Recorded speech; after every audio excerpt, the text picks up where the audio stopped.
নমস্কার, আমি শুভম। ধর্মতত্ত্ব উইথ শুভমে আপনাদের স্বাগত। আজকে 16ই নভেম্বর 2024 সাল, আর কার্তিক পুজো আজকে সন্ধেবেলা হবে। এখন আজকে যে কথাটা আপনাদের বলবো, আপনারা হয়তো চমকে যাবেন যে আমরা জানি কার্তিক হচ্ছেন শিবের ছেলে। তো এই কার্তিক সত্যি কি শিবের ছেলে?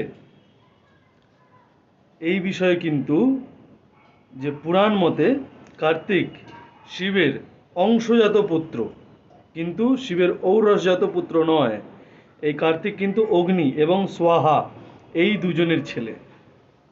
শিব এবং পার্বতী কারোরই কিন্তু ঔরসজাত সন্তান নেই। তারা নয় সন্তানকে তৈরি করেছেন, নয় সন্তানকে অংশজাত সন্তান কিন্তু তারা। এই কার্তিককে